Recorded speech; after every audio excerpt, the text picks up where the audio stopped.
Unit 10, starting off Unit 10, talking about different types of variation. Okay, so there's three types of variation that we can talk about. And these three types either imply multiplication or division, okay? And with these variation problems, there will not be any addition or subtraction. So variation only implies multiplication or division, okay? So as we work with these, we have the three types: direct, inverse, and joint variation, okay? So the statement y varies directly with x, or y is directly proportional to x, means this: y equals k times x. So k is a constant, right? So it's called the constant of proportionality, all right?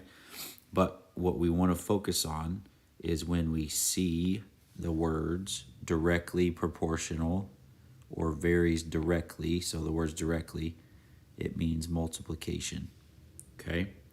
So k times x, y equals k times x, multiplication, okay?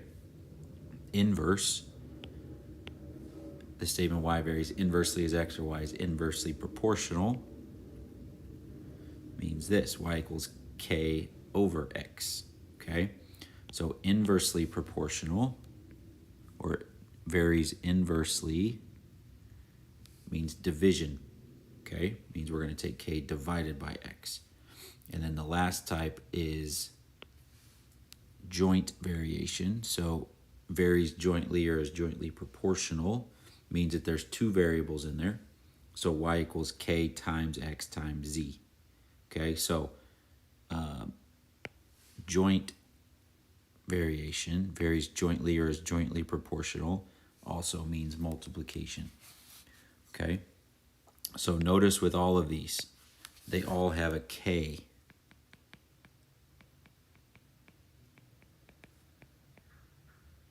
Okay, so don't forget the k.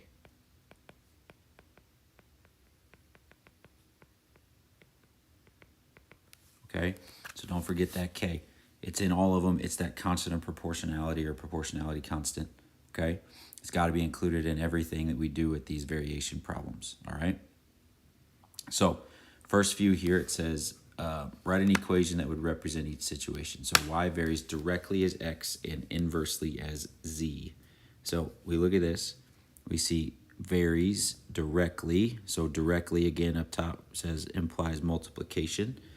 And inversely as z, inversely implies division, okay? So we're going to start with y varies. So remember, y equals k. Don't forget the k. Varies directly as x, so k times x. And inversely is z, so then divided by z. And then there's our equation, okay? Number 2, y varies jointly.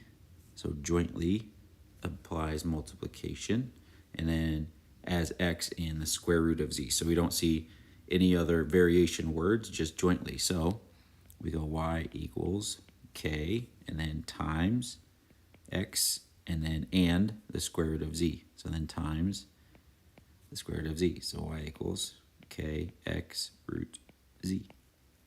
And then there's our equation, okay? And then number 3 here, y varies jointly. So jointly means multiplication.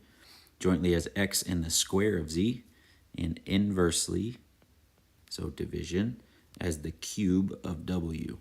So y varies, so y equals k, and then jointly as x and the square of z, so z squared, and inversely, so divided by the cube of w. Okay, so y equals k x z squared over w cubed. And then there's our equation, okay? So we can use those to solve some problems here. So it says, solve each problem. The cost of a smoothie is directly proportional to its size. If a 12-ounce smoothie is $3.60, what's the cost of a 16-ounce smoothie? So directly proportional implies multiplication, right? So it says we have cost. So let's say C is the cost. And then proportional to the size. So let's say S is the size. Okay?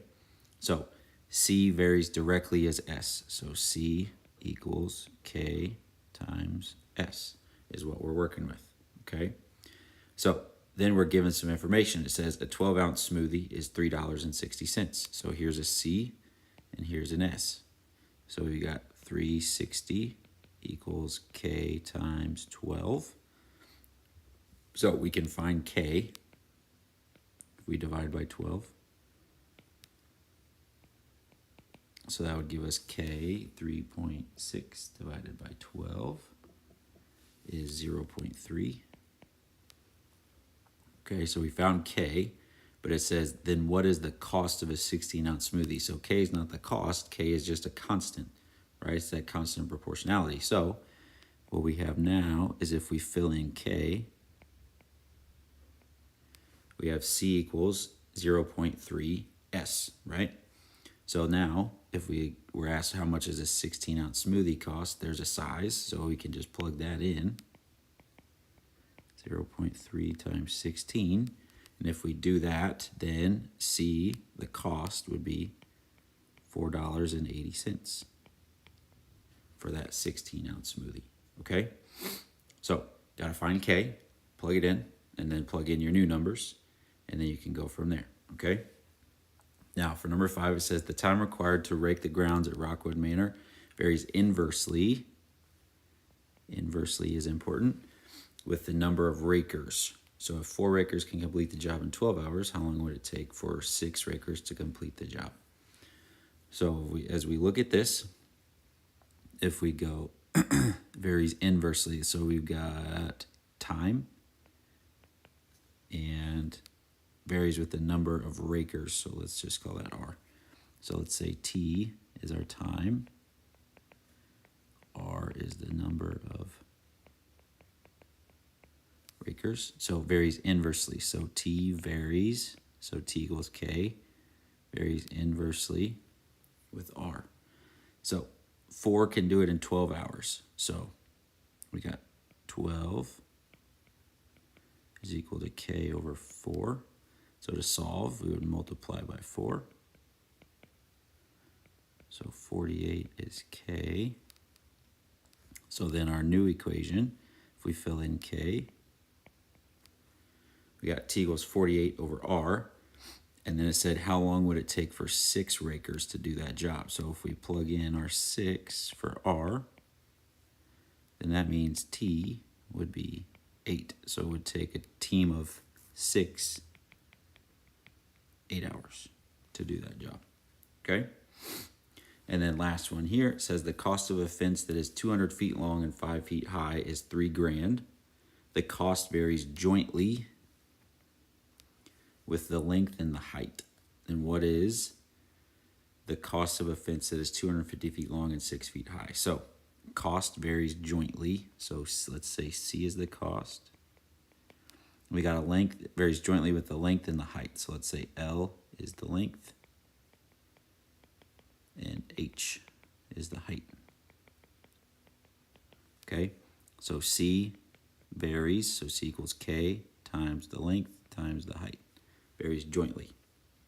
So if we plug in what we know from the beginning, the cost is $3,000 equals K times the length is 200 and the height is 5. So that would give us 200 times 5 is 1,000 K. And if we divide, we get K to be 3. So now our new equation, if we plug in that K value, 3 times L times H, right? And then it says, then what's the cost of a fence that's 250 feet long and 6 feet high? So go 250 feet long, 6 feet high. And if we multiply that all out, 3 times 250 times 6 gives us $4,500 for that fence. Okay? So variation, all multiplication and division, okay? All have a K that we're gonna have to find most of the time. And yeah, that's what we're working with. So try your homework. Let us know if you have any questions.